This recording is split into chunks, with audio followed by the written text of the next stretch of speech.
Hello everyone, this is Husker Eurocat welcoming you back to the San Francisco franchise here on Madden Football. San Francisco had a good start to the season in Minneapolis, crushing the Vikings 34-3. It still remains to be seen if the Vikes were just having an off day or the 49ers are just that good. Today the Niners take on the Detroit Lions. This game was scheduled to take place at Ford Field, but it was the victim of a tornado this week and has been rendered useless, at least until the stadium has been cleaned of the top that came down during the storm. The talk has been that if the debris can be cleared, the stadium can be used without the top for the remainder of the season. But in any event, San Francisco has offered to play the game in Levi Stadium, and the Lions accepted. Second-year man out of Oklahoma State, Mason Rudolph, will try to take hold of the Lion offense since Matt Stafford became a Ram in free agency. They have Sony Michel and Theo Riddick at halfback and Golden Tate, Kenny Golladay, and Calvin Ridley leading the receiving crew. If San Francisco can get pressure on the young quarterback, it may fluster him a bit, but then again, he is a scrambler, so that could help his cause in the long run. The defensive front, seven led by Ziggy Ansah and Nigel Bradham, could present a problem for the running game of the Niners. The focus may be on the passing game since the secondary is definitely weaker than the front seven. The teams are on the field and ready for play, so let's join them as the 49ers meet the Lions in an NFC showdown here on the Football Freaks Sports Network. The Lions won the toss and start out from their own 25-yard line. Out of the I formation, Rudolph hands off to Michel, and he is stopped in the backfield. Pass this time, complete to Kenny Golladay over the middle. Tackled at about the 34. 3rd and 2. Michel up the hash marks, gets the first down for the Lions. Rudolph in the backfield is sacked. Christopher Edwards on the blitz, making this 5-yard sack. Riddick carries it up the middle past the 40-yard line. 3rd and 6. Rudolph back to pass, throws to Manhertz out of the backfield, and he gets the first down barely. Rudolph again throws to Golden Tate. Oh, and he's clear all the way into the end zone. Touchdown, Detroit. If we watch it on the replay, Derwin James tries to make the dive, but Tate is just out of reach and into the end zone for the score. That's a 50-yard pass play to start out this fall ball game, and the Lions take the early lead 7-0. Garoppolo back to pass, goes to his right, hits Jordan at the 45-yard line on a play-action pass. McKinnon has Kyle Long out front, and he misses the block, and it's only a 5-yard gain. That could have been big if the block had been correct. After McKinnon picks up the first down, it's now 2nd and 12. Garoppolo throws out, McKinnon catches, and it's out of bounds just outside the 33. 3rd and 5, the pass. Oh! And George Kittle missed the touchdown pass. That brings on Ka'imi Fairbairn for a 51-yard boot, and it's up and good. So the 49ers are on the board, and it's 7-3 Lions. Now Rudolph hands off to Michel up the middle, and he has the first down. An 11-yard gain out to the 36. Michel again out to the 40-yard line. 2nd and 5. Rudolph back to pass, complete to Golladay along the left sideline, and it's a first down. Inside 49er territory now. That catch is going to be challenged by the 49ers because it certainly didn't look in bounds. And if you take a look at it, Riddick he had one foot in and the other out.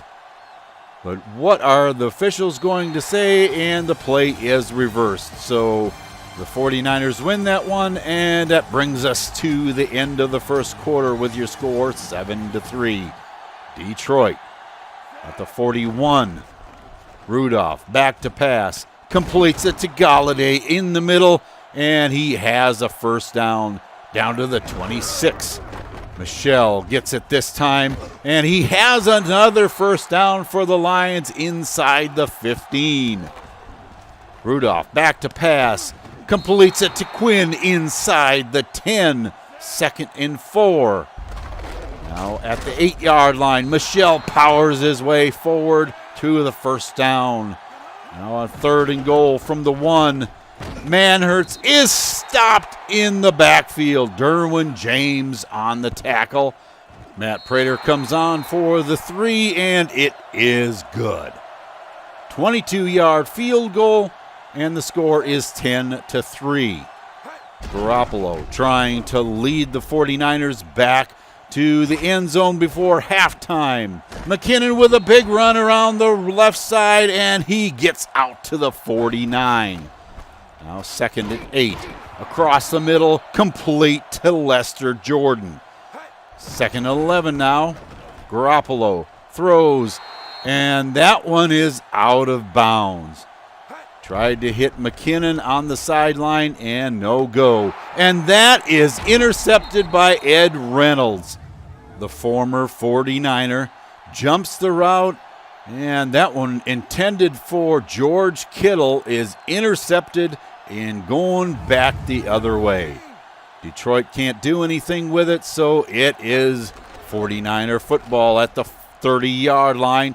He throws long and is picked off again. James Agnew running wild up the left side, and he is taken down by the face mask. That was a dangerous play.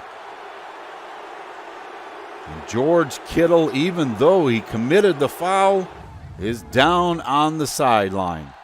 And that one on the replay, you'll see is well short, and Bell just can't get back to the ball, and Agnew picks that one off. Now inside the red zone, Michelle tries to slip the tackle of Rashaan Evans and is caught in the backfield. Rudolph alone now in the backfield. Oh, and that one is incomplete, which brings up 4th down and a 36-yard field goal by Prater. It's up and good. So the score is now 13-3 Lions. Garoppolo again completes this one to Kittle, and he has some room to run. Is inside Lion territory. Tackled finally at the 47. Again, Garoppolo on the run and completes that one to Bell down to the 35. Another play action pass, and Jeter has it at the 18-yard line. 2nd and 10 now. Garoppolo rolling left, hits Jeter, and he is in for the score. Touchdown, San Francisco. Now with that score, the 49ers bring it to a 3-point game. 13-10 Lions. And with 28 seconds, the Lions put any more points on the board. And that one is complete out to midfield to Ebron. Rudolph back to pass again, throws complete to Quinn, and he doesn't get out of bounds, so they have to call the timeout. 2nd and 4. Ebron catches that pass on the right side, numbers at the 33, and that brings up a 50-yard field goal, and Matt Prater puts it through. That is the end of the second quarter with your score 16-10. Now let's go to Eurocat Baby for some coaches' comments. Once again this week, other than a few bumps and bruises, we've escaped the first half without injuries to either side. There were a couple of things on Coach Shanahan's mind as far as changes that need to be made, though. He needs to settle Jimmy Garoppolo down just a bit because of the 2 interceptions that he's thrown. The one to Ed Reynolds was completely unavoidable.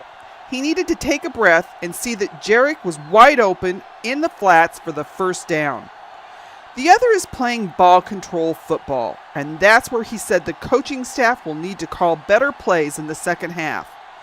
The ground game is having its difficulties, and they need to get that part of the game going like last week. Now, Coach Patricia told me that if they want to keep the lead in this game, they're going to need to punch the ball in the end zone a little more. He said that field goals are good, but unless the defense wants to carry the team, they'll need to be a little more efficient in this second half. I asked him if he's satisfied with the play of his young quarterback, and he said he's doing a fine job. As long as we can keep the ball out of the hands of the 49ers and stay on the field, the Lions have a real shot at a win today. Thank you for those comments, and field goals seem to be doing the Lions just fine at the moment. But Coach Shanahan is correct. Jimmy G needs to get settled down and make some better decisions.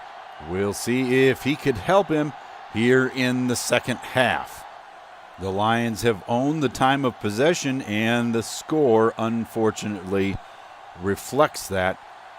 Dean takes it just inside the goal line, comes out, and is tackled at the 20-yard line. He tried to make a move, but couldn't break free. Now Garoppolo back to pass, completes it to George Kittle, and what was that jump move? 2nd and inches.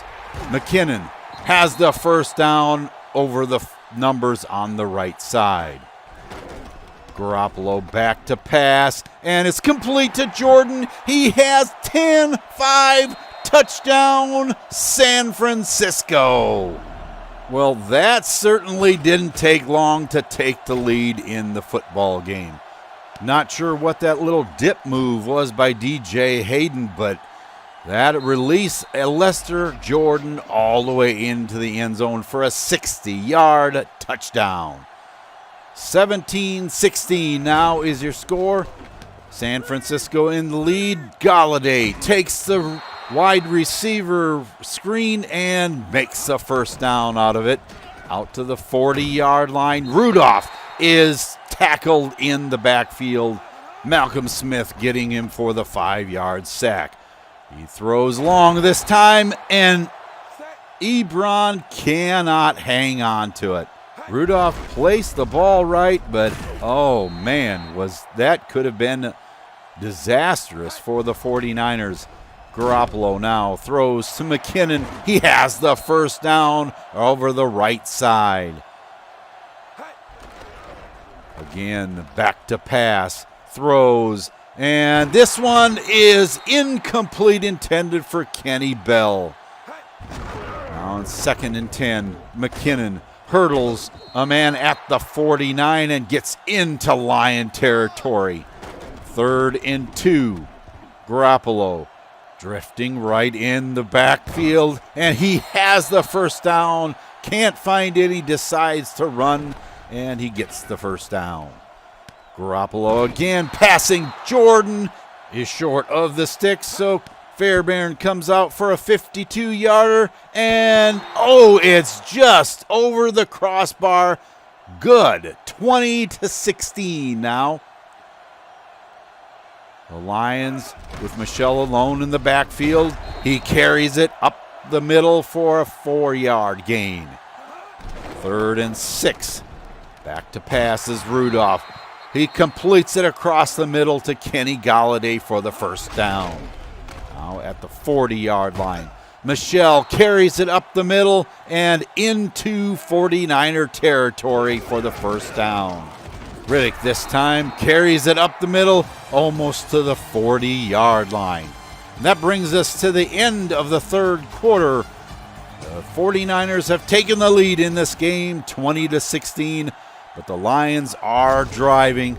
Michelle with the first down and more. Down to the 30-yard line. 2nd and 11. Riddick has the first down. Do they? No, they're going to mark him just shy. And Jackson comes in, picks up the first down to the 15. Michelle gets a few up the middle. Third down upcoming. 4 yards to go. Can Riddick make it? And he is short of the sticks. But they're keeping the offense on the field. Riddick gets plastered. Oh my goodness. Akella Witherspoon gets off of that block, lays a hit on Riddick, and prevents him from getting to the first down yardage. Turnover on downs. Now 3rd and 9. Garoppolo throws, and it's intercepted by Ed Reynolds. Back inside the red zone for the Lions. That's interception number 2 for the former 49er, having a field day against his former team. Now at the 17, the fake to Michelle. The pass is complete in the end zone. Touchdown, Lions.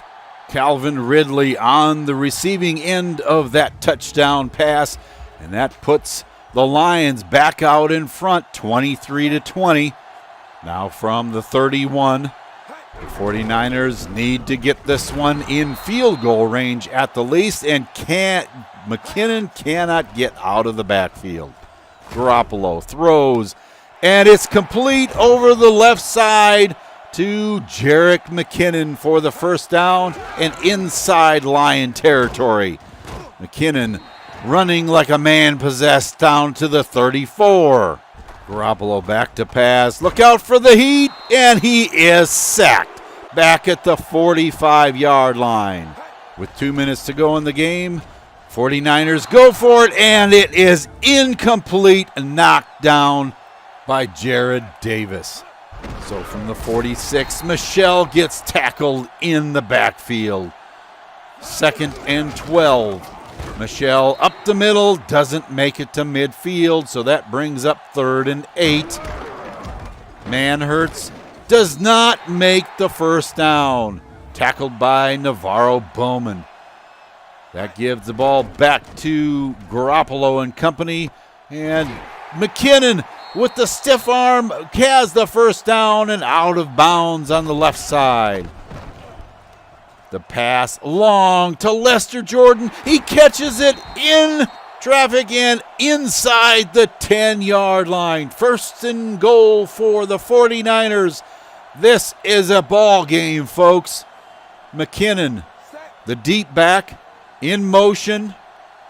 Garoppolo back to pass, throws, complete to Kittle, touchdown 49ers. The Lion defense was completely caught out of position, and that left George Kittle alone in the flats so that he could catch the 8-yard pass. 27-23, 30 seconds to go. Rudolph, alone in the backfield, completes it to Brait, 2nd and inches. 26 seconds. Rudolph to Tate. This time tackled at the 44. 1st and 10. Galladay catches that one at midfield. 2nd and 5. 17 seconds left. Rudolph to Galladay for a short gain. Now on 2nd and 10. 5, 4, 3. And that one is incomplete. 2 seconds left on the clock. Rudolph back to pass, throws short. Why did he throw it short? He should have thrown it into the end zone, and that brings an end to this ball game. 27-23, the 49ers are victorious at home. Obviously not quite the same type of game as last week, but it was exciting, wasn't it? I don't know if it was just me, but did the Niners look a little flat in the first half? It really didn't help with the 2 interceptions, but even without those, the run game didn't seem to be moving the ball, and the passing attack just wasn't the same either. Nothing against the Lions because they have a very, very good defense, but something just wasn't right. I really think that the lack of getting the tight ends involved in the passing attack seemed to hamper the ability of the entire offense. Then came the second half, and although Jimmy did throw another pick, a questionable play call to be sure, the team just had a different air about them. It was almost like they knew they could come back and win the game. That was just plain weird. Garoppolo, although he was only at 51% complete and had 3 picks on the day, did throw for 3 touchdowns and just under 300 yards. If he could have avoided a couple of those interceptions, who knows what kind of day he could have had. Jarek did run for 70 yards in the game, and 55 of that came after first contact, so he is getting better at extending the run. I have a feeling that if San Francisco is going to have a running attack this season, he's going to need to make a few players either miss or break a few more tackles. It seems that the change got made during the game, but putting Lester Jordan out on the edge made a pretty big impact. He made 5 catches in the game, and one of them, if it had been Butler, he may not have had the speed to get to the ball, never mind pulling away for the score so easily. He got popped pretty hard on at least one of those drops that I remember. If he had been able to pull those in, most likely we would have seen a whole different ball game. It didn't seem like it during the game, but McKinnon had a pretty good day out of the backfield in the receiving category. 4 catches for 60 yards isn't anything to sneeze at. And I just have to mention Colin Jeter again. 2 catches and 1 for a touchdown. He keeps going like this, and the crowd will be saying, "Kyle who?" By the way, Juszczyk has 2 catches for 13 yards and 14 yards on the ground in 7 attempts with the Colts. It's kind of early to say, but that may have been a good trade after all. Oh, and lest I say that Jeter also has had 4 pancake blocks to none for Juszczyk. On to the defense. Bowman and Ward had banner days with 7 tackles apiece. Ahkello Witherspoon got picked on a lot today, and it shows in the stat line. Not that he didn't rack up the tackles, but he allowed 7 catches in this game. Now, that has gotta hurt. As a whole, I thought they did well, but I think Detroit may have a keeper in Mason Rudolph. It just looked to me like his accuracy was there, and he didn't get excessively rattled to the point of throwing wildly or anything. I'm sure he's going to be real good in a couple of years, and it'll be a challenge if we have to face him in the playoffs. I'm just saying. I don't like that. The next challenge for San Francisco will be in Kansas City to play the Chiefs. The focus this week in practice has been on stopping quarterback Patrick Mahomes. Not only is his throw power outstanding, so the deep threat will be there with Tyreek Hill, his accuracy isn't too bad either, and I don't even want to go to his scrambling ability. That is scary. If the Niners aren't careful, there's a lot of ways that he's going to be able to hurt them, especially if KC can get the running game going as well. As far as the defense is concerned, the 49ers better be running left, because if they try to run right, Chris Jones may be waiting for them. In the passing game, the middle of the field could be stopped up by Ramik Wilson and Ron Parker. It could be a long day if Jimmy finds the opposition to throw to instead of his own receivers. That does it for Season 4, Week 2 of the San Francisco 49er franchise on the Football Freaks Sports Network. Please keep in mind that if you enjoyed this video, leave a like so that others can enjoy it too, and make sure that you subscribe and click on that bell for notifications of upcoming videos. San Francisco came through with a win today in front of the hometown crowd. Can Jimmy G stay loose and avoid the dreaded turkey turnover issue? The running game will be tested again this next week. Can the O-line make the holes necessary to let McKinnon and Jones run free like in Week 1? And will the defense be able to contain Patrick Mahomes? Be with us as we try to bring some clarity to these questions as the 49ers take on the Chiefs in Arrowhead Stadium.